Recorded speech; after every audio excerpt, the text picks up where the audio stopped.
Estamos aquí hoy con María Fernanda Barreto, militante, investigadora y educadora popular colombo-venezolana, feminista proletaria, que en estos últimos días ha presentado 2 obras que se van a convertir muy probablemente en libros de cabecera para comprender la realidad actual en América Latina y en el mundo, porque al fin y al cabo todo al final está interconectado.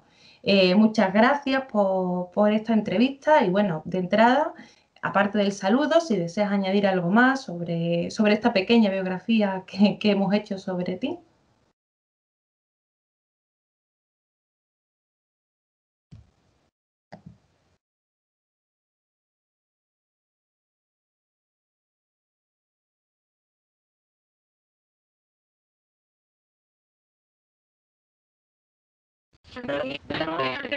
Militante colombo-venezolana, nací en Colombia, crecí en Venezuela, feminista, investigadora y bueno, luchadora por la paz como creo que somos todos y todas.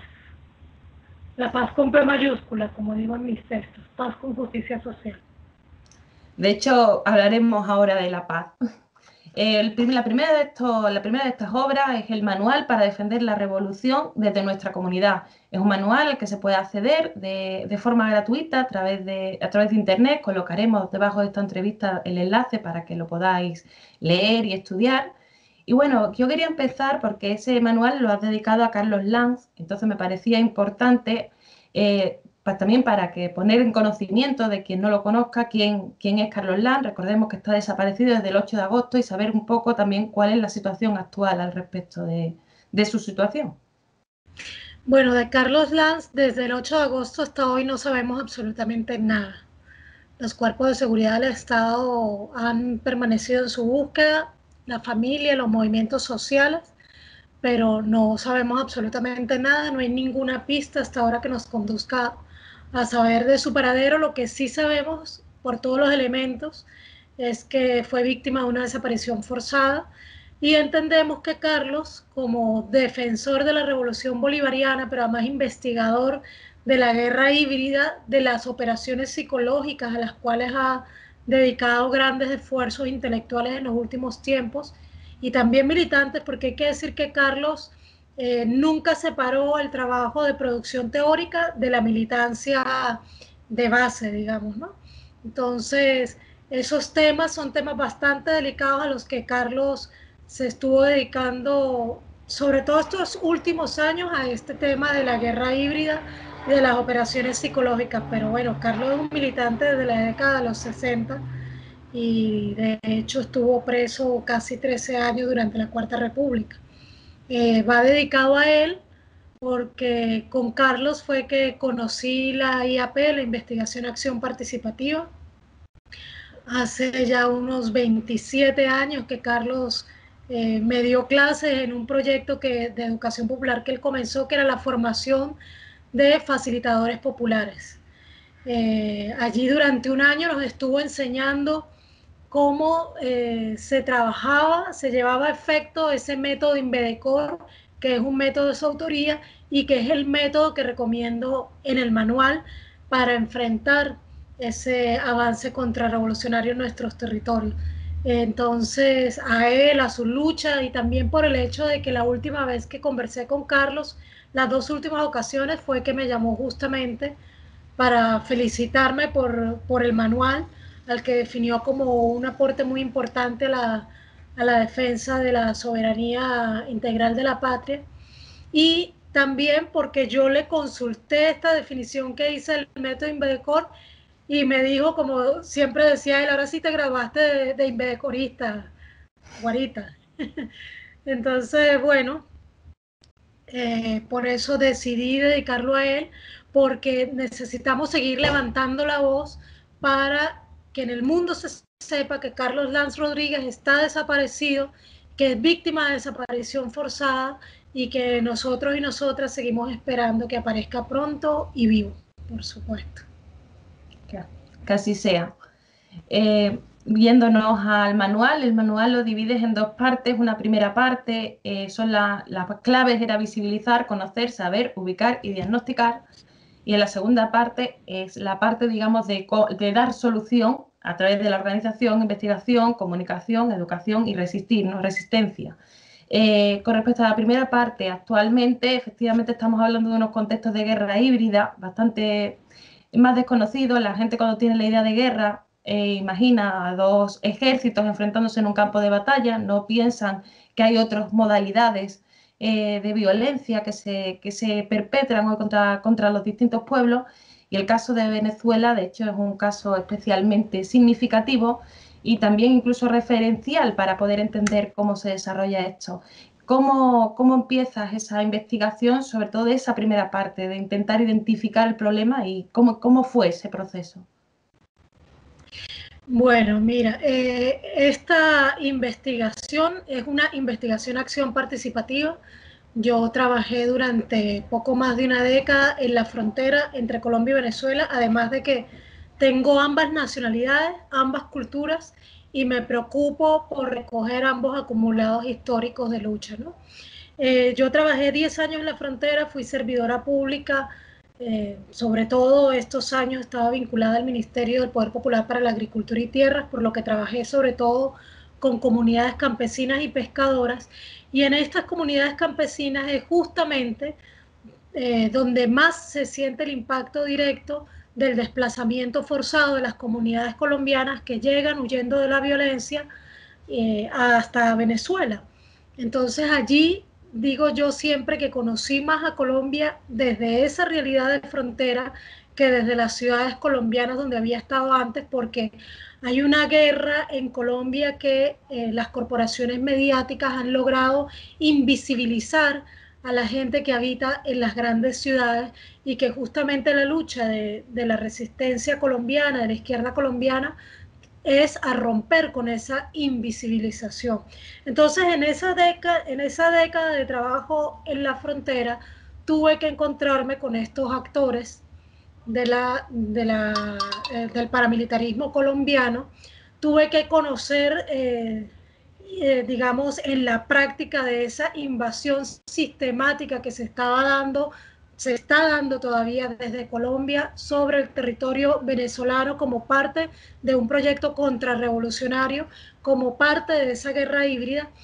Y luego, por supuesto, continué mi militancia en las ciudades, pero más allá de eso, publiqué este manual en dos partes previas para que las comunidades, sobre todo las comunas, que son las comunidades organizadas de Venezuela, incluso comunidades colombianas que han enfrentado el tema del paramilitarismo, dieran sus opiniones, sus aportes, sus críticas, y esta versión final recoge mi experiencia, la personal y la colectiva que viví en esos años, pero también recoge la experiencia de quienes hicieron llegar todos sus aportes desde las comunas e incluso desde las comunidades de desplazados de colombianos y colombianas, y desde las comunidades que en Colombia han enfrentado el paramilitarismo. Todo eso se recogió durante todos estos años. Incluso di talleres donde iba recogiendo retroalimentando con la metodología de educación popular este manual. Y como ya te dije, la publicación que hice al final, que la comencé el año pasado, la primera parte con los 14 indicadores, los pulí con todos los aportes que llegaron en ese momento, y luego a principios de este año publiqué la segunda parte, recibí nuevos aportes, y la presentación final es este manual para defender la revolución desde nuestras comunidades, que es un intento por elaborar una herramienta de educación popular revolucionaria. Como tú dices, Carmen, y creo que eso es muy importante que tengamos conciencia, todavía hay gente que tiene una visión muy clásica de las guerras. Esas guerras quedaron atrás hace mucho tiempo, pero sobre todo después de la década de los 70. Este modelo de guerra híbrida que cuenta con un componente muy fuerte de guerra comunicacional, guerra psicológica, ahora también incluye los golpes blandos, incluye los lawfare, pero también incluye la tercerización de la guerra. Y eso lo hemos visto desplegado, por ejemplo, en principio lo notamos más en el Medio Oriente, ¿ya? Donde hemos visto cómo las corporaciones militares privadas han sido quienes realmente ocupan en el terreno la labor militar de los, sobre todo de las potencias OTAN, ¿no? Encabezadas por los Estados Unidos. Y también algo que tiene que ver con el libro del que hablaremos después, que es la utilización de las ciencias sociales como herramienta de estas agresiones militares. Todo eso conforma una guerra híbrida que hay el general Barrios, que es un general venezolano, siempre le gusta más que hablar de guerra híbrida, hablar de la hibridación de la guerra, y me parece una semántica muy acertada para definir este nuevo modelo de guerra. Esa guerra que era entre dos ejércitos, que además tenía un dinero limitado para realizarse, lamentablemente ya no va más. Y digo, lamentablemente eso garantizaba que las guerras eran finitas y que la mayoría de quienes morían en la guerra morían en combate y no eran víctimas de genocidios, que es lo que estamos viendo hoy día, ¿no? Claro, en ese sentido, y además ya un poco también entrando como más en la segunda parte, bueno, y en la idea del trabajo desde las comunidades, la paramilitarización y todos estos elementos tienen un choque directo más bien con la población civil y repercute también en el propio desarrollo de esa población civil. En ese sentido, la propuesta del trabajo educativo dentro de las comunidades, ¿cómo lo enfocáis? Bueno, fíjate, lo primero que me di cuenta cuando llegué al territorio y comencé a hacer esta investigación es que yo percibía la presencia paramilitar, pero no sabía por qué. ¿Ya? Es decir, tenía una percepción, si se quiere, inconsciente, que seguramente es parte de ese acumulado histórico que traemos quienes vivimos en Colombia, porque Colombia es un país que tiene en guerra más de 500 años, o sea, Colombia no ha tenido tiempo de paz. Y todos y todas quienes crecimos en Colombia estamos acostumbrados, sobre todo quienes hemos vivido, digamos, en los últimos 60, 70 años en Colombia, estamos acostumbrados a la presencia de estos grupos paramilitares y aprendemos, si se quiere, a percibirlos casi a nivel inconsciente, pero cuando empecé a darme cuenta de esa percepción, me surgió la angustia de tratar de hacer eso inconsciente, consciente, racional, y poderlo compartir con quienes trabajaban conmigo en ese territorio. Para ese esfuerzo, la primera herramienta, que es la herramienta básica de la educación popular, es el diálogo. Y entonces comencé a dialogar con quienes venían huyendo de ese paramilitarismo desde Colombia, y es con ellos y con ellas que voy elaborando estos primeros indicadores para compartirle a la gente herramientas para visibilizar el problema, porque la mayor parte de los problemas políticos que tenemos para construir la revolución es la invisibilización de todas estas tácticas que utilizan para dominarnos, para oprimirnos, para violentarnos. Y la idea es que visibilizando, ayudando a visibilizar el problema, podamos hacerlo consciente, porque solo desde la conciencia del problema es que podemos construir herramientas para solucionarlos, herramientas que sean, digamos, históricamente pertinentes en el caso de los problemas sociales, ¿no? Eso también es válido, obviamente, para los problemas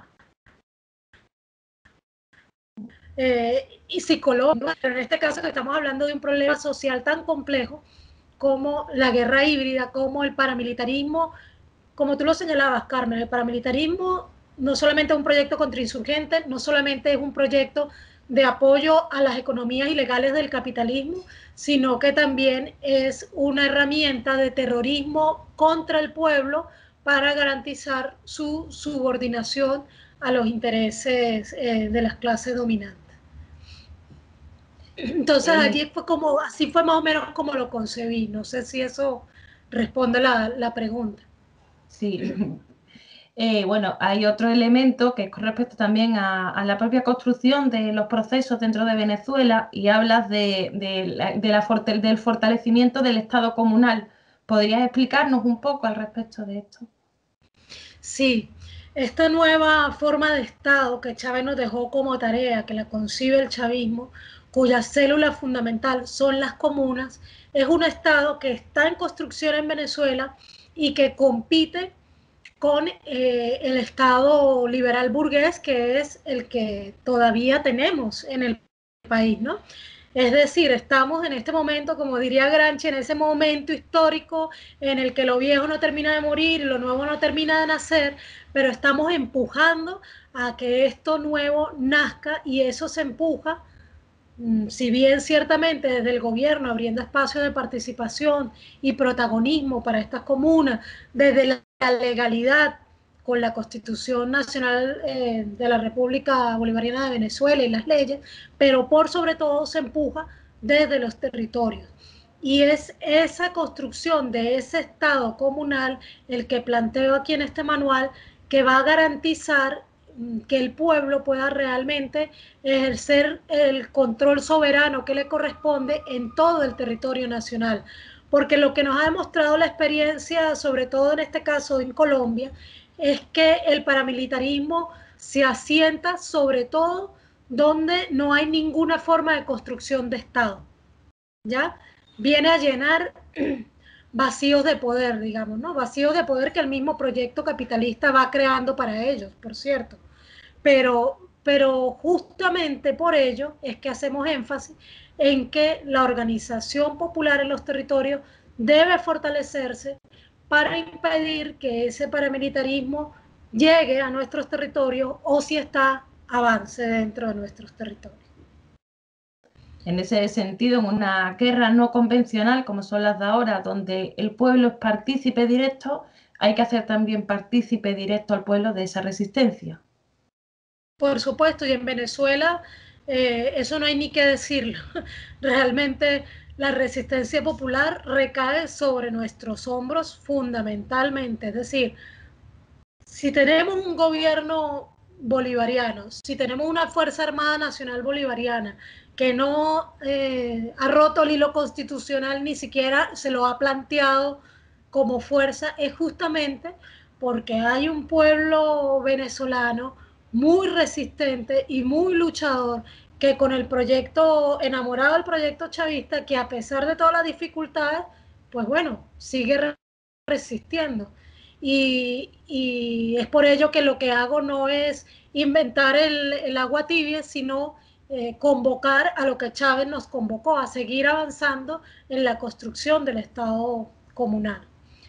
Porque claro, es como tú dices, la resistencia popular es la correcta, porque además venimos, y creo que también lo digo textualmente, hasta sin darnos cuenta, Carmen, estamos sumergidos desde hace 20 años en una guerra popular prolongada, aún sin darnos cuenta.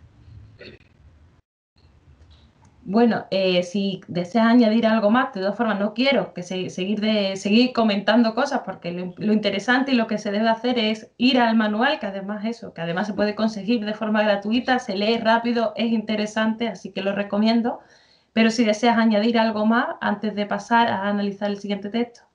Sí, yo digo que este manual se construyó pensando en Venezuela, desde Venezuela y para Venezuela, pero la realidad es que además de que se nutrió de la experiencia colombiana y por tanto también tiene un aporte para el pueblo colombiano, la realidad es que la paramilitarización, el aumento del narcotráfico y el crecimiento de las contratistas militares privadas, porque hay que decir que el manual comenzó como un manual contra la invasión paramilitar y terminó empleándose a un manual contra la invasión paramilitar, contra la invasión mercenaria de estas contratistas militares privadas, que ya en Venezuela este año se han detenido 4 contratistas militares privados de origen estadounidense atentando contra la seguridad y la soberanía nacional, y también contra los grupos terroristas locales. Ese proyecto es un proyecto que los Estados Unidos ha enlazado para ejecutar el relanzamiento de su doctrina Monroe sobre el continente.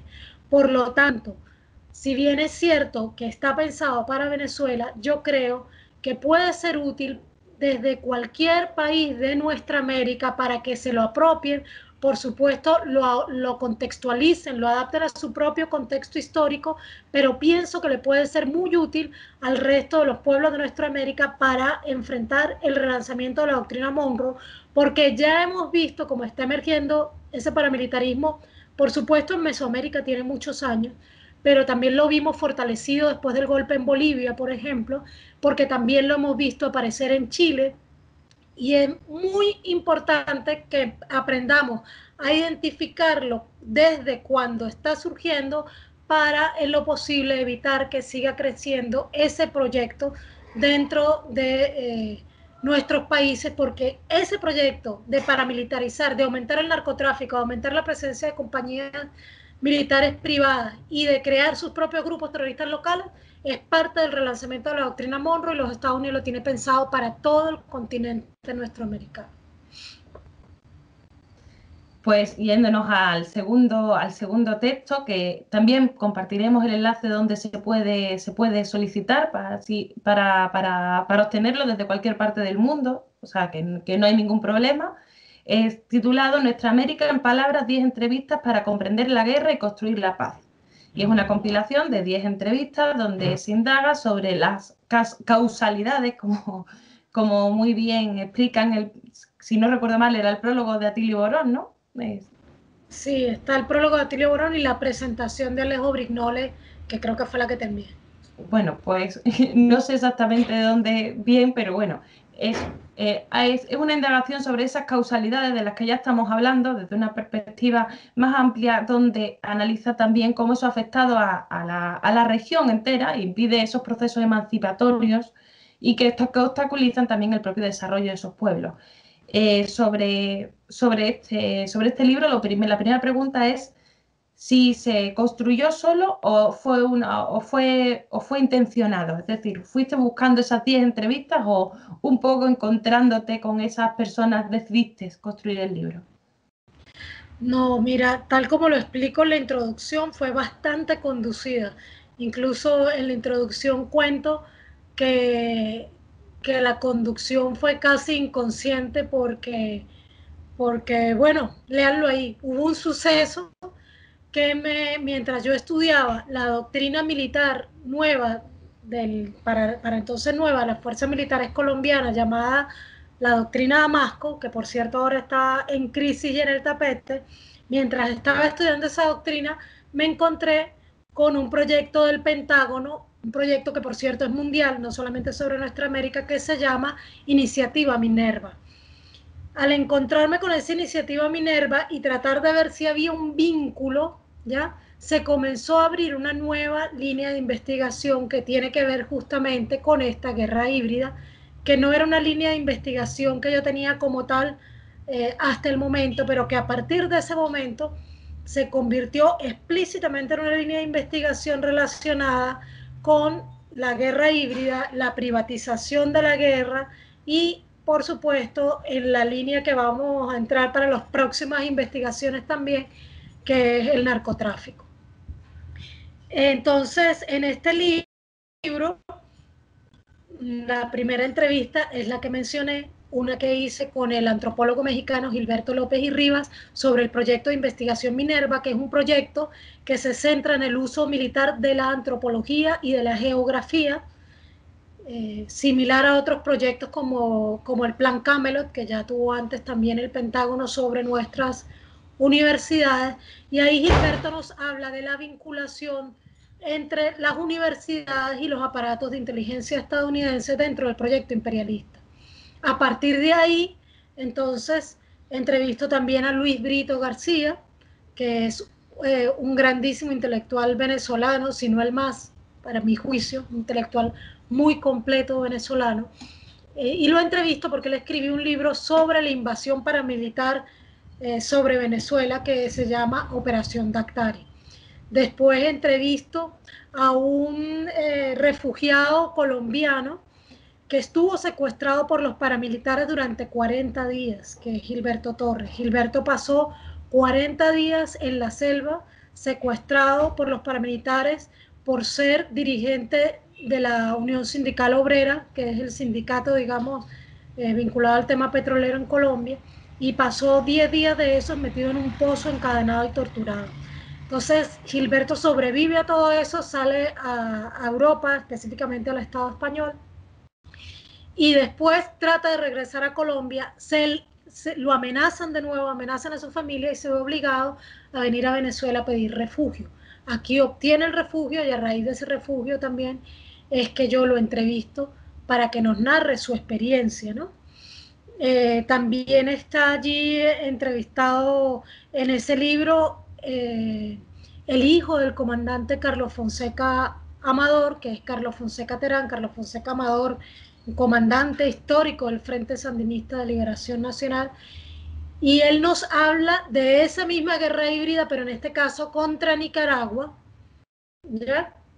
Y nos dice cómo además esa guerra contra Nicaragua está enlazada con el mismo ataque a Venezuela y a Cuba, y cómo la juventud nicaragüense está presta también para defender Venezuela en caso de que ello sea necesario.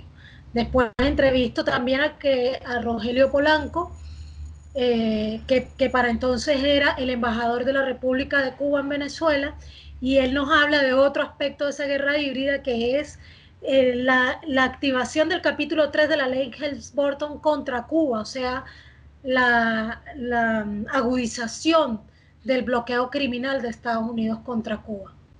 Después entrevisto a Ayatollah Soltani, que es el embajador de la República Islámica de Irán en Venezuela, un poco para que nos hable de lo que significó la Revolución Islámica de Irán, pero sobre todo porque él estuvo muy cerca de Chávez cuando fue embajador ya en una ocasión anterior, estando vivo el comandante Chávez, y nos narra de primera mano cómo vivió él esa relación entre Irán y Venezuela encarnada en el comandante Chávez.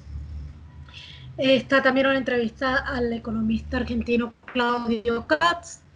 Bueno, después de todo, entonces, entrevisto también a la única mujer entrevistada, lamentablemente, que es Blanca Ecao. Digo lamentablemente porque hubiera querido entrevistar más mujeres, pero bueno. Está Blanca hablándonos de Estado comunal y feminismo socialista. Eso es para hablarnos, en el marco de esta misma línea investigativa, de cómo se da la resistencia desde los territorios a esta guerra híbrida, y sobre todo cómo esa resistencia recae en los hombros de nosotras, las mujeres, ¿no? Entrevisto también al ministro, que todavía es ministro del Poder Popular para la Cultura de Venezuela, Ernesto Villegas Polhac, quien nos habla de esa visión internacional que hay sobre Venezuela, cómo hay solidaridad y cómo hay desde algunos sectores de la izquierda todavía mucho temor a identificarse con la revolución bolivariana, y el mensaje que él les da se resume en el título de la entrevista, que es: si no nos comprenden, por lo menos no dejen de querernos.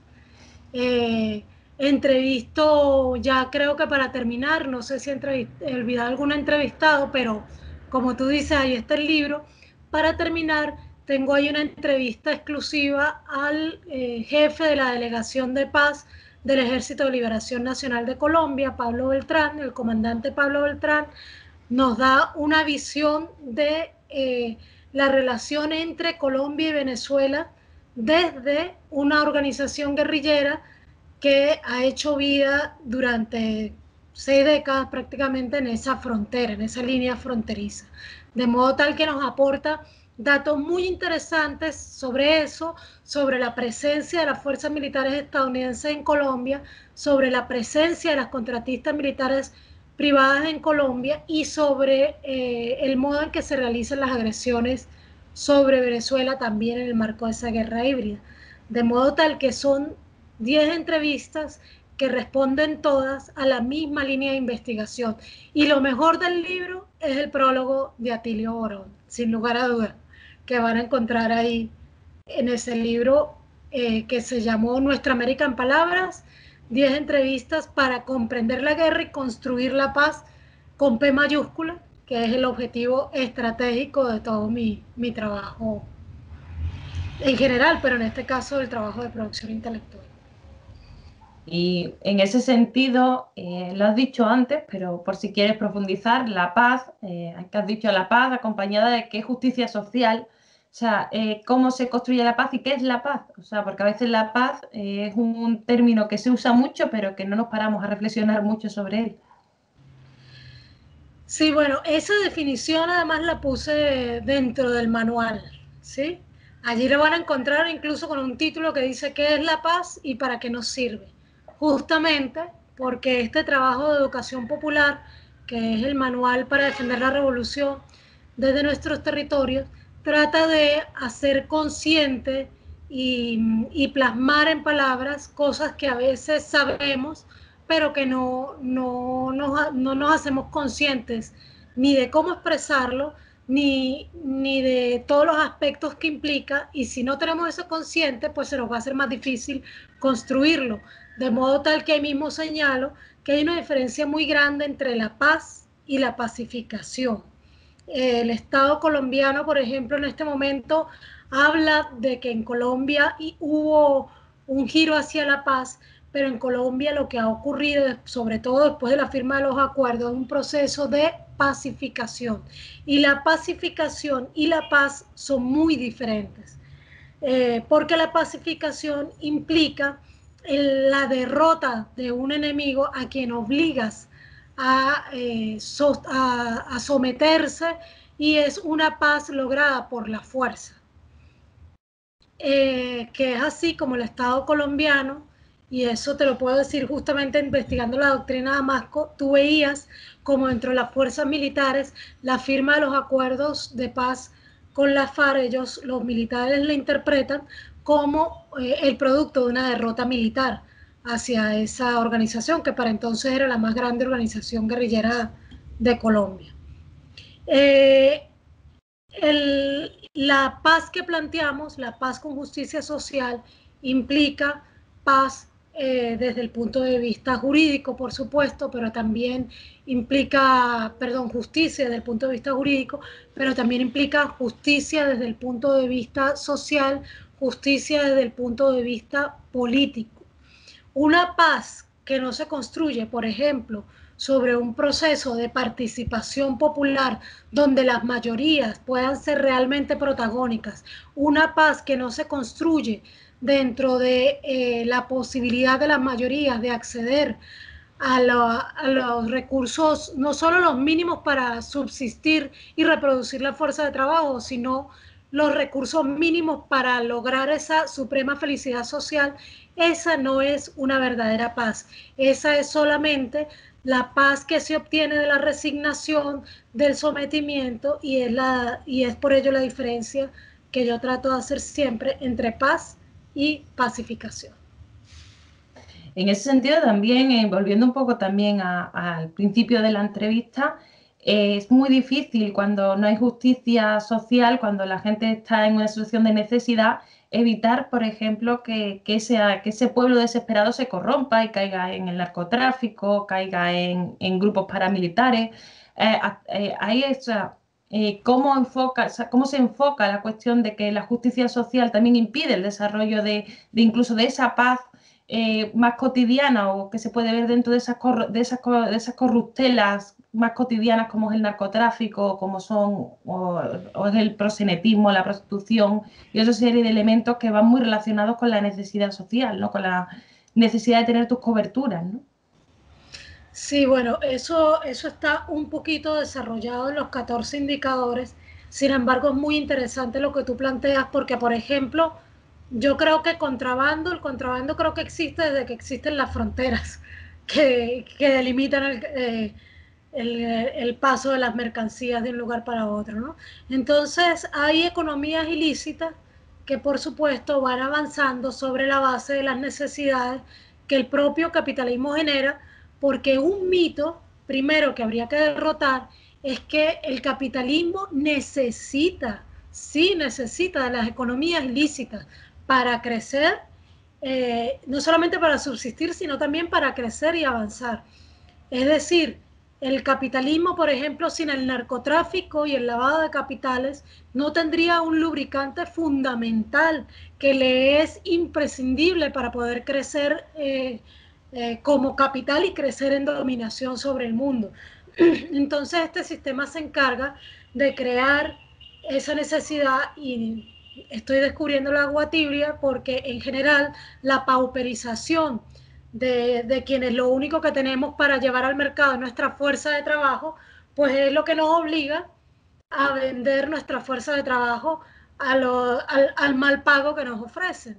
Entonces, por tanto, eso está en las raíces mismas del capitalismo y, y mientras no rompamos con eso, pues también será muy difícil que rompamos con el capitalismo. Para ello, los estados, como el Estado comunal, como el gobierno bolivariano que apunta a esa construcción, tiene siempre que tratar de asumir justamente la búsqueda de la felicidad social como una búsqueda estratégica y también la compensación, digamos, de esa deuda histórica acumulada, que es algo que asusta tanto a la derecha mundial, que entonces, por ejemplo, cuando aparece un gobierno que tiene programas de alimentación para las clases más populares, entonces le dice que es asistencialismo, que eso fortalece, ¿cómo? Favorece la pereza, o entonces sale un gobierno que protege a las madres adolescentes, entonces dicen que eso es lo que hace que las mujeres queden embarazadas en la adolescencia. O sea, ese es un discurso de la derecha que lamentablemente a veces cuando tenemos pereza y no queremos ver la complejidad de la realidad, pues corremos el riesgo de creernos esos argumentos tan simples, pero la realidad es que ese capitalismo que nos genera todas estas necesidades, nos obliga a involucrarnos también en este tipo de actividades, pues obviamente en mayor medida, cuanto menos posibilidad tienes también de elegir y cuanto menos acceso tienes a poder hacer reflexiones sobre la ética, por ejemplo, ¿ya? Pero ahí justamente ayer veía un video del compañero Néstor Cohen donde decía, nadie es feliz en el capitalismo. Son los conductistas los que nos dicen que los que son felices son los que se adaptan. Nosotros creemos que los que son felices son los que justamente, perdón, los que son sanos son justamente los que se rebelan, mientras el conductismo nos dice que los sanos se adaptan. No, toda la rebelión contra el sistema capitalista, contra este brutal sistema de opresión que es hegemónico en el mundo, es una muestra de salud psicológica individual y salud psicológica, digamos, social, ¿no? Y en ese sentido es que esta herramienta de educación popular vuelve a tratar de hacer el link entre que visibilizar un problema es hacer consciente el problema y que solo se puede enfrentar de verdad un problema cuando se realiza una acción consciente para acabar con él. Y en este caso, el problema ahí planteado es el ataque a la revolución y cómo podemos defenderla desde los territorios, cómo no es una tarea exclusivamente militar ni policial, porque además eso sí lo demostró la experiencia en Colombia, Carmen, que a los grupos paramilitares se les enfrenta sobre todo con acción política y tejido social. No es fortuito el genocidio tan brutal que se está dando en este momento en Colombia contra los movimientos sociales. 84 masacres solamente en este año, casi 300 líderes y lideresas sociales víctimas de asesinatos políticos selectivos. Cerca de 30 excombatientes de la FARC que firmaron los acuerdos de paz asesinados también. Y no te hablo ahí de la gente que muere en combate, porque eso no están en esas cifras. No te hablo de la gente que muere, por ejemplo, víctima de la represión en las calles simplemente porque sale a protestar. No te hablo allí de la gente que muere en las cárceles o la gente que muere de hambre o de sed, como están muriendo los niños guayú en La Guajira. Pero algo que sí me parece más, aprovechando que estamos hablando de ese genocidio en Colombia, importante denunciar, es que, como lo señala Gilberto López y Rivas en la entrevista primera del libro de Nuestra América en Palabras, el Pentágono ha considerado como un enemigo clave contra los planes expansionistas de su poderío sobre nuestra América a los pueblos indígenas. Y en Colombia, como en Chile, se está perpetrando un etnocidio brutal contra los pueblos indígenas y también contra los pueblos negros. Ese mismo etnocidio que vimos sacar sus garras feroces en Bolivia, con un golpe que de por sí su primera motivación fue el racismo, ¿no? Entonces, creo que también hacia la mirada estratégica de cómo esa guerra híbrida tiene unos objetivos tácticos ya marcados, también hacia allí quiero apuntar con estos dos textos de los que estamos hablando hoy. En general, trato de apuntar también con mi trabajo de investigación que sistemáticamente se traduce en artículos y en entrevistas con ese mismo afán. Y muy necesario y muy agradecidos también los demás por poder, digamos, a través de ti conocer todas esas realidades y tomar partido y tomar posición y también tratar cada cual desde sus circunstancias de poner su granito de arena, porque esto también, o sea, también hay que construir comunidad en ese sentido. De entrada, yo lo dejaría aquí con la intención de que retomemos en otras ocasiones para seguir hablando de muchos temas que has ido abordando y que son fundamentales. Y bueno, si quieres decir algo para finalizar. No, pues muchas gracias a ti, a la revista, por el espacio, porque realmente lo más importante para nuestra América es poder alzar la voz.